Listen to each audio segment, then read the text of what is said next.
Anyway, I want to open our meeting with honoring native lands.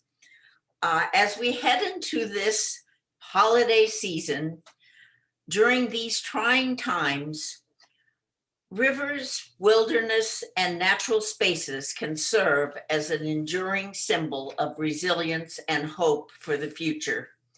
We recognize Indigenous communities for their continuing stewardship of public lands. We honor their sovereignty and respect their unique connections to and knowledge of these natural spaces. We are committed to being more conscientious and inclusive by working closely with Indigenous communities to ensure a just and equitable future.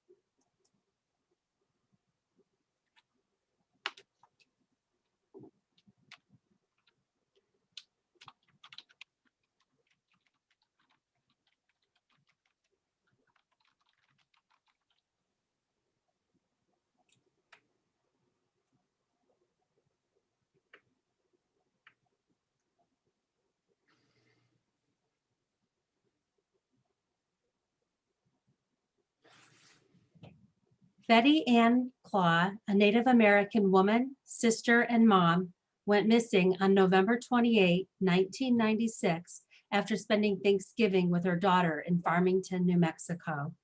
Betty was 49 years old at the time she went missing. She is 5'3", 140 pounds, and has black hair and brown eyes. She would be 71 years old today. Betty sometimes uses the first name Ina. She wears glasses and has a mole on her right shoulder that she calls her spider. Betty suffered injuries in a car accident during her life that led to her to have reconstructive plastic surgery on her lip, where she still has a slight scar, and damage to her ankles and thumbs where pins were inserted. We have very little information about Betty's story and do not have specific tribal information for her, but both her family and law enforcement officials wish very much to discover what happened and where Betty Ann Claw is today.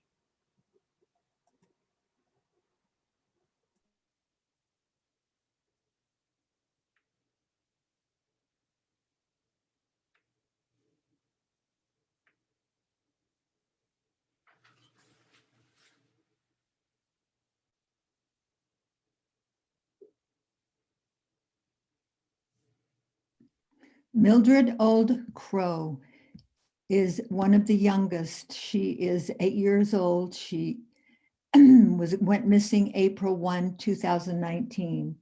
A missing endangered advisory was issued in Montana Department of Justice just on Wednesday, the 29th of November, 2020. The investigation is conducted and is with all different offices in the Billings Police Department and Bighorn County Sheriff's Office.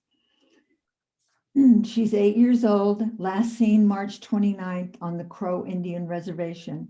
She has brown hair, brown eyes. Mildred's non-custodial relatives notified the Bureau of Indian Affairs on November 19th that they had not seen Mildred since July 2018.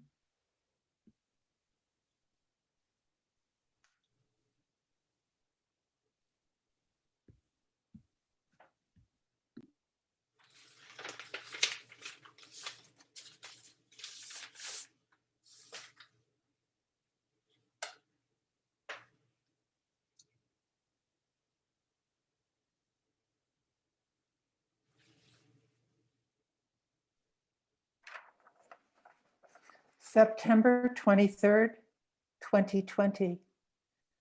We have no updates for Rosie. The officer handling her case says he can't do anything without more information. Please call tribal police if you have any leads. I heard Rosie was hanging out on the west side of Polson around August 13th. Who said that? Who has seen her? I'm not going to stop looking. I won't stop sharing. I will keep asking questions. I will canvass the areas, but I will make a list and get a process in place and maps and learn some basics to make sure I am being safe. I will start next week. Pyramid Printing donated 200 more posters. I have been scheduling pickup times. On Saturday, I'm heading to hang flyers up on the way out to Billings, trying to get some in all the directions I can. I had friends and family pick some up, and I thank you for that. Kayla. Today is October 16th, 2020. It has been over a month. Rosie is still missing. We just want her home safely. She could be on the Flathead Reservation, Yakima, Spokane, Seattle, or Portland, Oregon. Please share. Keep an eye out. If you see something, say something. We love her very much. We want her home safe. November the 5th, 2020. Hello. My sister Rosie is still missing. We have no updates. We have nothing. We are worried. She is a person who matters. We miss her. We love her. We pray for her. We want her home safe. Please keep sharing this page. Share her missing poster. Someone must know something.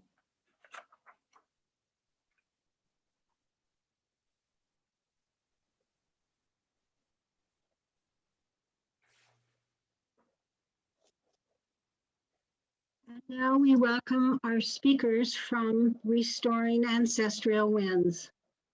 Yolanda Francisco Niez Dene, Executive Director of Restoring Ancestral Winds, Inc., is a strong advocate of the Native people, especially women and children. She uses her expertise to help inform policy. She helped establish the Navajo Nation Council on Sexual Assault Prevention. She was trained in anti-discrimination response and received advocacy training from the Utah Domestic Violence Coalition.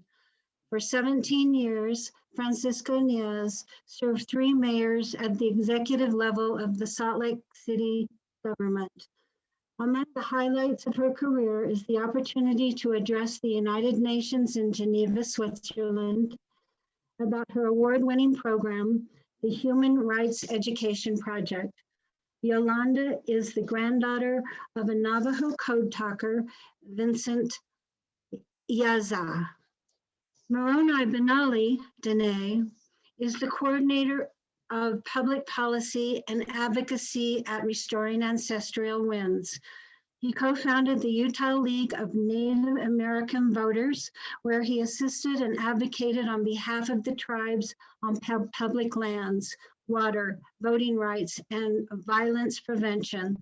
He also served as director of the Navajo Nation's Division of Natural Resources, where he helped facilitate the Navajo Nation's involvement in the Bears Ears National Monument and worked extensively on the natural resources policy at the tribal, state, and federal levels.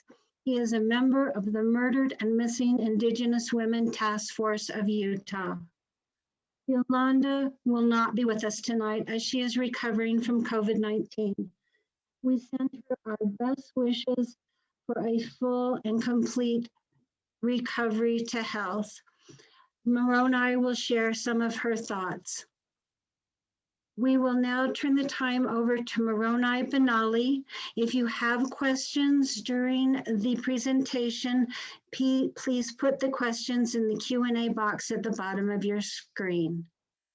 Moroni. Thank you so much, Donnie. and the Utah League of Women Voters. Thank you so much for inviting Restoring Ancestral Winds, myself and my Executive Director Yolanda Francisco Nez, who regrets not being able to speak tonight. But thank you all again. So I'm going to start with sharing my screen if I can. As Donnie said, my name is Moroni Benali.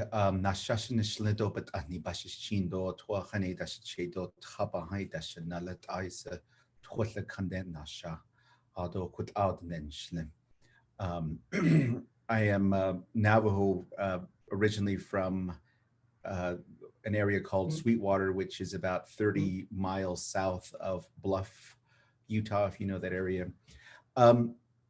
And I'm currently the coordinator of public policy and advocacy for Restoring Ancestral Winds.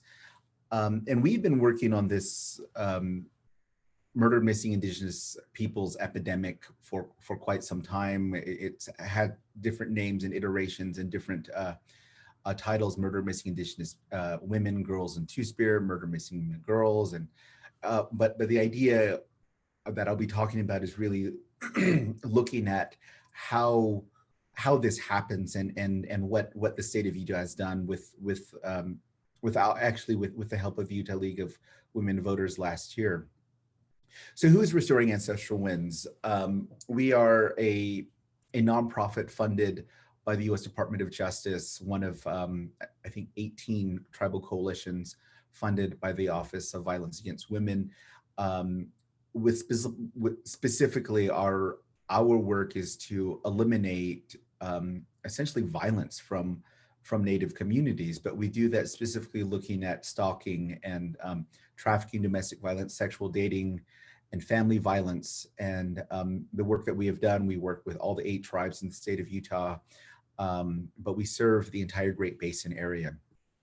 And so one of the most recent projects we are working on right now that leads into this is working on, Yolanda has spent a considerable effort and time working on getting the shelter, Gentle Iron Hawk shelter, open in southern Utah. So one of the things I want to talk about in terms of this murder missing Indigenous women and people epidemic is we first have to start thinking about just violence in general. And it's probably not the best thing to think about, but oftentimes when we think about this crisis, we oftentimes maybe think about the movie Wind River, about some like very traumatic act of violence. But oftentimes what happens is what we're finding is that the type of violence is a lot more subtle and highly contextual. And so we look at intimate partner violence as one of the pathways. And so what is intimate partner violence? And there's a number of different types. Physical violence is the type, just as it sounds. Sexual violence is part of intimate partner violence. Stalking, repeated and unwanted attention, psychological aggression, oftentimes what we call emotional violence, that falls under psychological aggression. And intimate partner violence refers to specific spouses and dating partners, but then we also think about family violence. And oftentimes how intimate partner or just intimate relationships as well include this type of violence. My apology. And so what does this look like then in Indian country? So I want to just add a disclaimer here, in that all the data that I'm presenting here is the best imperfect data that we have available to understand how violence is both structured and operates within Indigenous communities. And if the data is collected differently, I will state otherwise. And so I want to start here by just getting a report that was actually published. The results of the report were published in 2015, but it came from this study in 2010. And what they found specifically was of this intimate partner and sexual violence survey was that Native American, American Indian, Native Alaska Native women and men tend to have elevated estimates compared to all other racial groups, a lot of them. And so we start looking at, well, why is this violence happening? And how does this type of violence interact with this larger crisis of murdered, missing Indigenous? And so we take a look, just overview of the types of violence that's happening in Indian country. We can see here that the difference between male and female.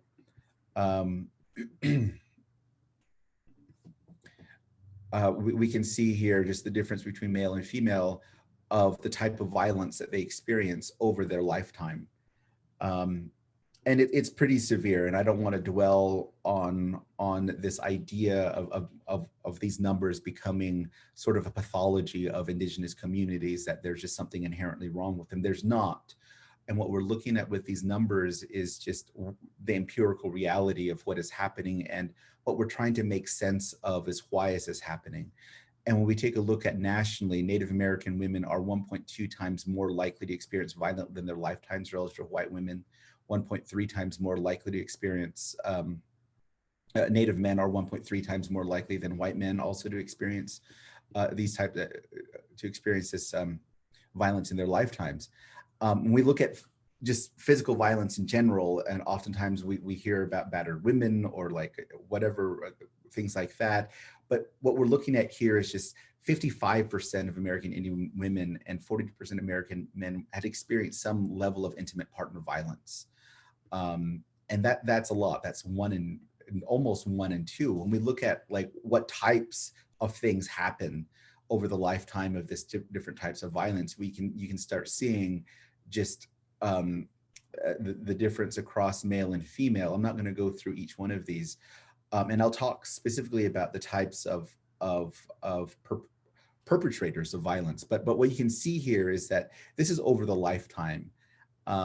And to a large degree, a majority of people in the Native community have experienced this type of violence. And we look specifically at another population, the queer, two-spirit, LGBTQI.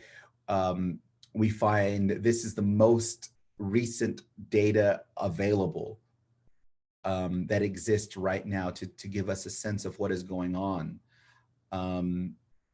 The most recent one that is by a tribe was from the Navajo Nation. The Diné Policy Institute did a study, and they found that almost 20% of those who identify as LGBTQ in the Navajo Nation or around the close areas of the Navajo Nation had experienced physical violence within the last 6 months.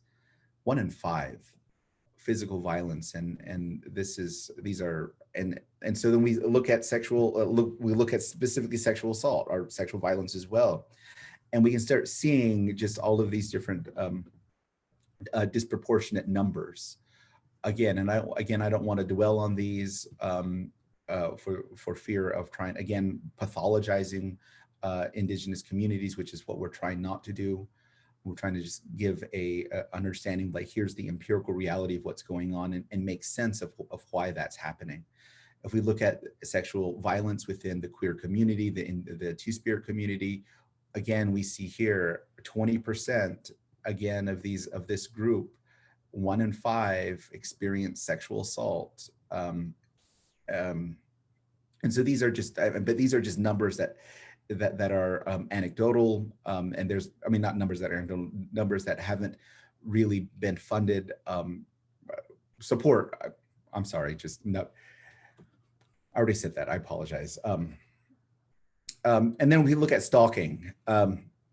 Almost half of Native women have been stalked in their lifetime, 1 in 5 Native men. And we take a look at stalking, and I'll explain how all of these sort of interact with each other. There are specific types of stalking in the lifetime of what happens. And you can just see the different numbers here. And again, perpetrators, we'll talk about that in a bit. When we look at the two-spirit community, again, trans are 2.5 times more likely compared to Native American LGBTQ who are not trans. And these numbers are absolutely crazy. And again, just taking a look at, these are the numbers that we have available right now. When we're looking at psychological aggression, 64 66% of Native women experience that in their relationships. But then we look at Native men, 73% of Native men experience some sort of psychological aggression in their lifetime. And these are the types of psychological aggression: expressive aggression, coercive control. And so you can just see the difference here, and this comparison between Native American and the general white population. When we look at psychological aggression by intimate partner violence, specifically the perpetrators, what we're finding is that we're finding that a large number of the victims are interracial. A considerable number of these victims are interracial, meaning that a majority of these types of intimate partner violence crimes are happening by non-natives, perpetrated against native people. And again, when we look at the LGBTQI, these numbers are just disproportionate to illustrate what is happening within our native communities. And again, which is here with stalking, the specific types of sexual assault. So the question then is what really explains this, right? And so when we think about this, we have to invoke history, because that seems to be the only way to explain this disproportionality that exists, and that and it's the only variable that seems to have enough explanatory power to explain what is happening within this crisis. And so if we take a look at what's happening, colonialism, what you want to call them, I want to call it settlerism. In part, what happened is settlers came, land was taken, and that disrupted relationships with land. And land is an important element in even just the holistic understanding of one's self-worth within Indigenous communities. And so when you strain that key foundational relationship, you're actually really having a traumatic impact on those individuals and communities and nations and generations to come. And this is where this idea of historical trauma that really emerged out of the research about survivors of the Jewish Holocaust and what happened to their children. And so that idea then came, and they took that and said, well, this is happening within Indigenous communities. And so within the last 20 years, a lot of research has been shown to show how a lot of these colonial acts of disruption have led to traumatic moments and psychological distress within Native communities. And so what I want to show is like this historical trauma piece here is a concept that includes this, like as I was talking about, this cumulative, massive and chronic trauma that has been posed. And so what this ends up happening is it leads to measurable effects of sadness, depression, anger, intrusive thoughts, discomfort, shame, fear, and a high degree of distrust and anger towards non-native people, specifically white people, as a result of these narratives of colonization. And so what ends up happening as a result of a lot of this cumulative is that it just adds on. And so we take a look at settler colonialism, or just settlerism, where they arrive. And if we think about this and how trauma just sort of like packs on and accumulates with each one of these acts, traumatic acts that lead to violent acts, honestly, within Indigenous communities. And so when we then take this lens of trauma, we start seeing something very different, right? We see at contact, and then over time, each one of these traumatic moments start reoccurring. Oh, and the trauma just builds and builds and builds. And in the most recent, there's a recent study that was published in one of these psychiatry journals about racial trauma.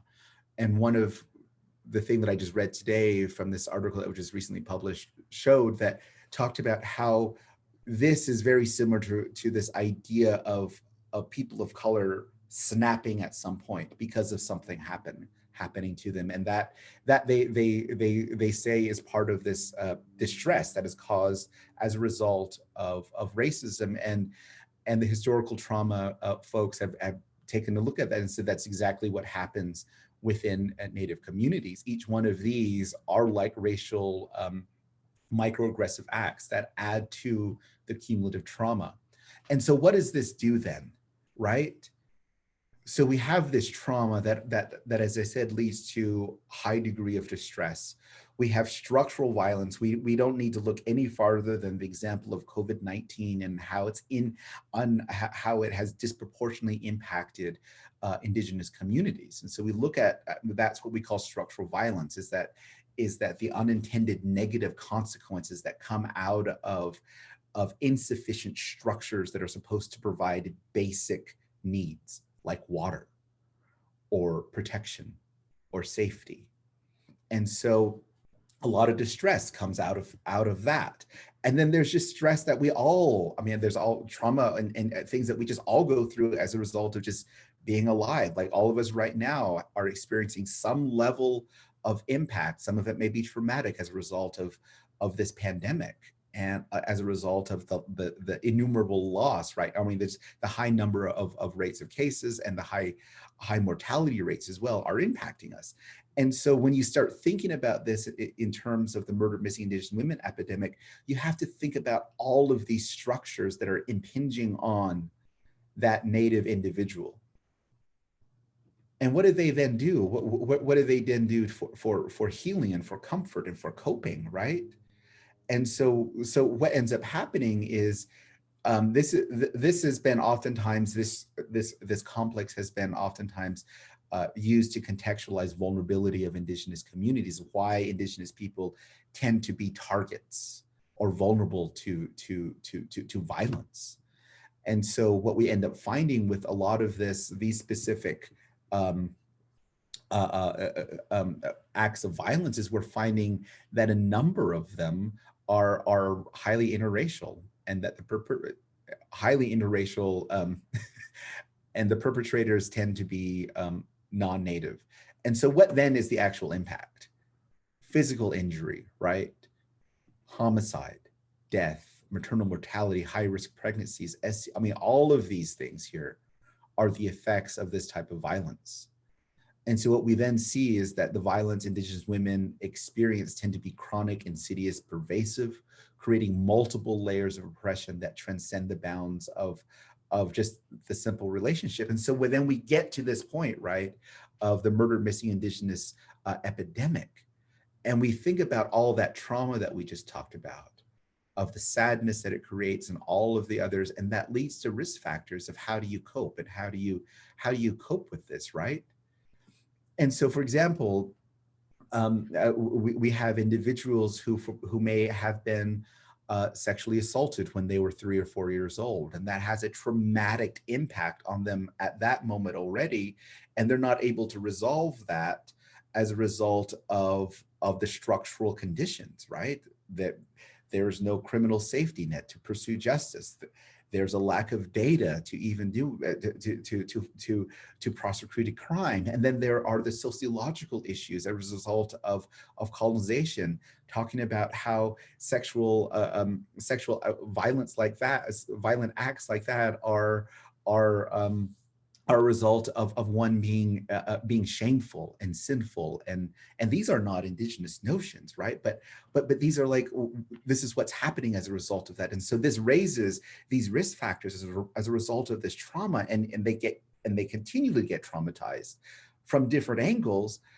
And then there's coping mechanisms that start in different ways, all different types of coping mechanisms that end up happening, and they end up vulnerable to each one of these. And when we look at the perpetrators, as we all know, they know what to look for. They know how to identify their targets. And so then we start seeing that these are the different pathways that sort of end up leading to this larger crisis. And so then what then do we do, right? And so in 2019, Representative Angela Romero worked with Senator Escamilla to pass a concurrent resolution with the help of a number of individuals and organizations, including the Utah League of Women Voters, to create an awareness day on murder, missing Indigenous women and girls, and the plight of and the crisis itself. And so that was passed, and so sort of that set the stage for a conversation, a real substantive conversation to start happening with key stakeholders within the state of Utah around this crisis. And so that then led to the efforts to create a task force, and that was passed earlier this year and signed by the governor. And that task force, again, the bill was HB 116, sponsored by Representative Romero and co-sponsored by Senator Hinkins. And so what did the task force accomplish? Well, honestly, it was delayed for quite a while as a result of COVID-19. And as a result of COVID-19 and the issues around the economic impact it had, the task force was defunded. Appointments were delayed until early fall. And at that point, the timeline for the task force to expire was November 30th. And so we had 2 virtual meetings, and a small survey report was written about reporting on what the other 17 states have done as a result. And so we can see COVID-19 clearly impacted this. And so what's upcoming now in the 2021 legislative session is really to start work on extending the task force. We've been working with Representative Romero, and we passed the first hurdle a couple weeks ago before the criminal committee. I forget what it's called. I apologize. I'm just blanking right now. And so this bill will be introduced this coming session to extend the task force for 2 more years. And with that, any questions?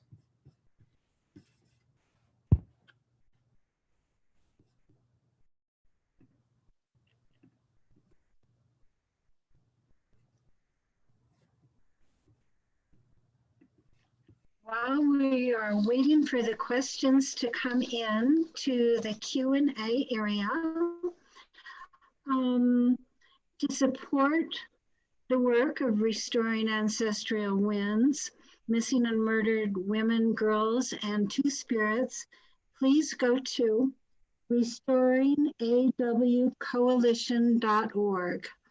That is restoringawcoalition.org. I'll put that in the chat, or you can Google Ancestral Winds, or you can go into our last weekly briefing, and we have a link there.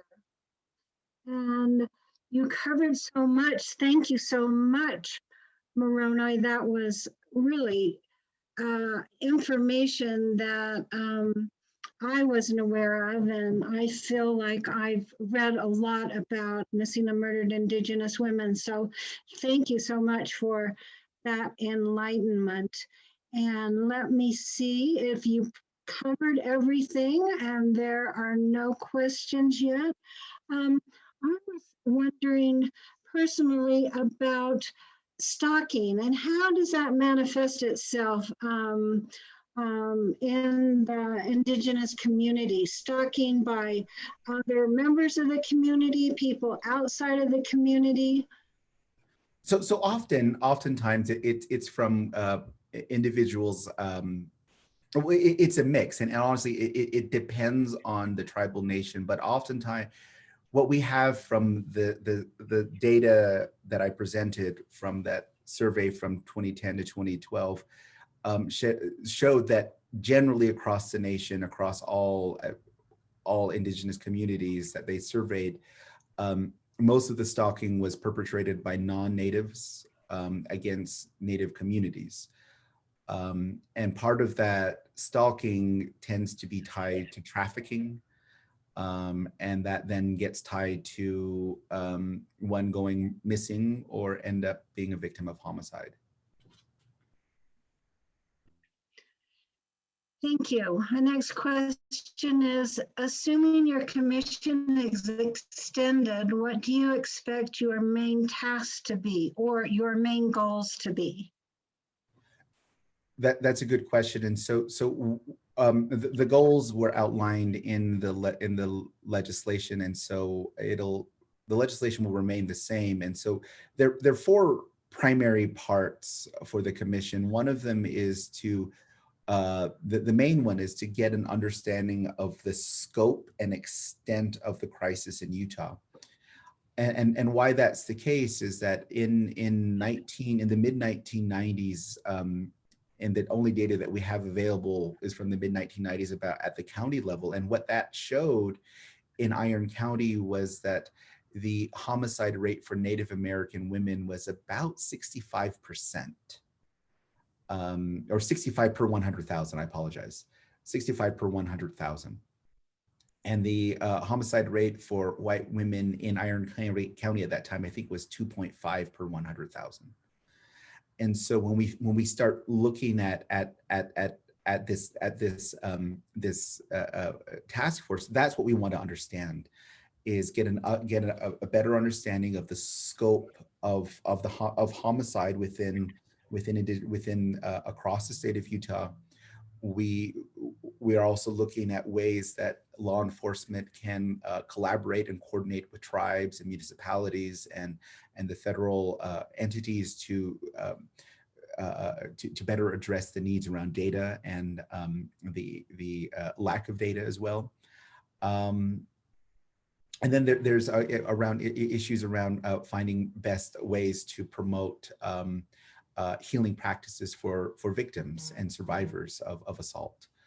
And so those are some of the bigger things that we're working on right now, and hope to continue working on with the task force. And so we are partnered with the Utah Department of Public Safety, with Utah Attorney General. We've got we participate fully with the National Federal Office Operation Lady Justice, which is the national task force. We coordinate with the other state task force and the tribal task force of the Navajo Nation called the Murdered Missing Dene Relatives. Yeah, and so this work, this task force will really start taking a look at what's happening in Utah, first and foremost, just to figure out how best, what the scope of this and the scale of this crisis is. The next question, has there been curriculum introduced in high schools to Indigenous youth about the scope of this tragic problem and mechanisms to protect themselves and others, as well as report issues to the appropriate authorities? So that's a really good question, and at least our organization hasn't done anything about curriculum. I wouldn't put it past other organizations that probably have introduced something at the high school level, but Restoring Ancestral Winds, we haven't directly been involved in that. And I apologize, what was the other question? And mechanisms to protect themselves and others, as well as reporting the issues to appropriate authorities. Oh, yeah. So we don't. Well, actually, I mean, I take that back. Honestly, we don't go directly into high school, but we have presented and trained high school students when the Navajo Nation and other tribes have their youth leadership, our youth conferences. And so we do talk about this, and we talk about what consent means. We talk about what sexual assault is. We talk about the symptoms and impacts of that, and we give resources as well. Yeah. Peggy, can you read that question to us from the Facebook Live? I'm afraid I can't access chat. Yes, I can. This is a question from Kathy Beely. She's concerned about this being mostly interracial violence. Do we need to increase awareness in non-Native community? What can we do to stem this trend? Well, right now, we don't precisely understand everything that's happening on the terrain. And so that's why I'm just putting this out there, saying this is empirically what we know. And so part of this task force is to uncover those questions that you're asking and to find answers to those questions, because we don't know. And so that's the hope, is to be able to find, and we're working with the University of Utah, their Gender-Based Violence Consortium, and there's about 150 different types of scholars from across the country, part of that, who will be helping the task force really and answer some of these questions. But honestly, we don't know. The best data that we have is what I gave you, and we can only guess at that point of what's happening in Utah. Do you have statistics on the number of missing or murdered women in Utah? I've seen a lot of numbers in Arizona, New Mexico, lots of information coming out of Canada, but more specific numbers to Utah and where we can find that information. Right, and so this is again why we are starting the task force, and why data is our big issue, a big concern right now. Is we don't have the data that you're asking for, Donnie, and that's one of the reasons why we are pushing for this task force to continue to do the work, is to identify all these different types of data that will help us better understand what is going on.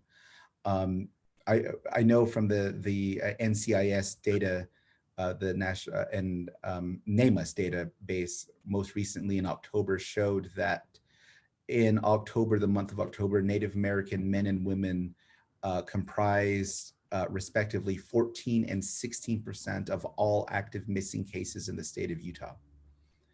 And that's startling, especially when you consider that Native Americans in general only make up barely 1% of the population, but they are overrepresented in the active missing cases.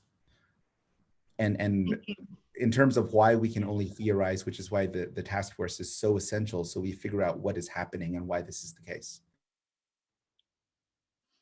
Has communication improved between the law enforcement on the reservation and the U.S. law enforcement to solve this? That's a really good but complicated question. I think the general answer is I don't know. but in terms of like the task force itself, and also Operation Lady Justice, that through the task force, it's essentially created a mechanism to bring law enforcement from different jurisdictions together to start talking about what is going on. I know that I'm right now working with the Murder Missing Indigenous Person Coordinator for the U.S. Department of Justice that's stationed here in Utah. And he and I are working together to figure out how best we can start working with some of the issues and concerns with tribal law enforcement across the state. But that's one of the recommendations of the task force, is to recommend a process and mechanism to ensure more efficient and expeditious sharing of information between law enforcement agencies from different jurisdictions. And who else is on the task force, the murdered missing task force? Right. So on the task force, which actually now no longer exists, but on the task force, we had the two chairs who were Representative Romero and Senator Hinkins. We also had the chair of the Paiute Nation of Utah, Chair Borchardt Slayton. We had a representative from the Urban Indian Center, a victim advocate. Restoring Ancestral Winds was part of that as an organization that works on this issue. The Attorney General, Department of Public Safety, Department of Health, Division of Indian Affairs, and I think I might be missing one more. Yeah, I think that was it. There are nine members on the committee. Yeah. What is being done to bolster research and task force objectives with the help of trauma therapists and specialists, particularly working with children? I'm sorry, repeat that question. I apologize. What is being done to bolster research and task force objectives with the help of trauma therapists and specialists? Right. So that's particularly working with children. Right. So that's a really interesting question, because there's a lot of just recent research in the last 20 years about how trauma uniquely impacts different people of color. And so the term that has been used is historical trauma, that really sort of to sort of characterize the condition of Indigenous communities. And so right now, with Operation Lady Justice, the Federal Murder Missing Indigenous Women Task Force, it has been reported, and they are reporting on the request for, oh gosh, I'm so sorry. Yeah, so I apologize, I just lost my thought. Yeah, sorry.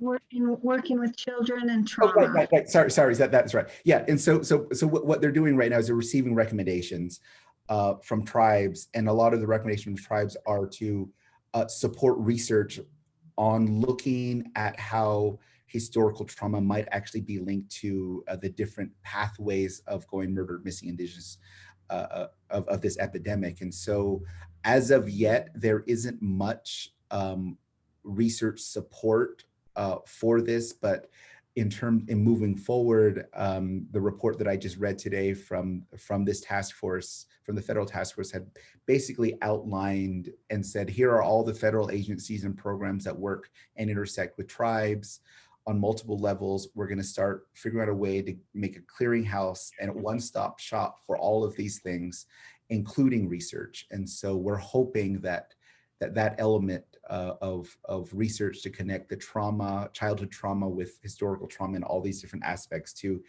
this come out. Is it just it as you can tell, it's so complicated, and it has its tentacles in all different areas. And so even now we're working with individuals from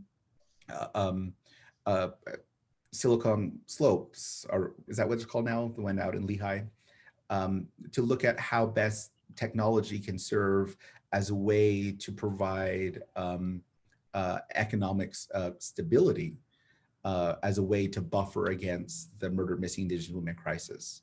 And so there's all these different dimensions that we're looking at. Yeah. Any other? We have one more. Why is the task force only for 2 years?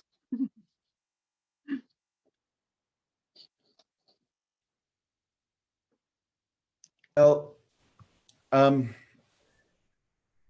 I honestly don't know. I mean, that's a very good question to ask Senator Hinkins and President Stewart and the Speaker.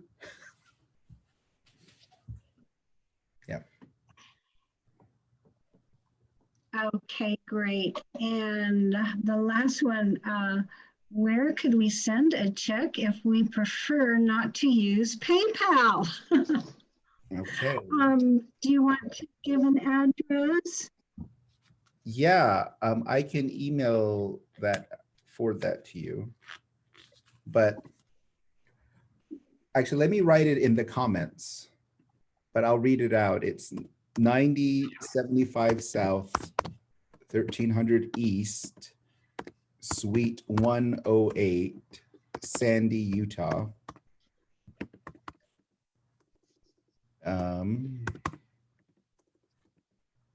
And 84094.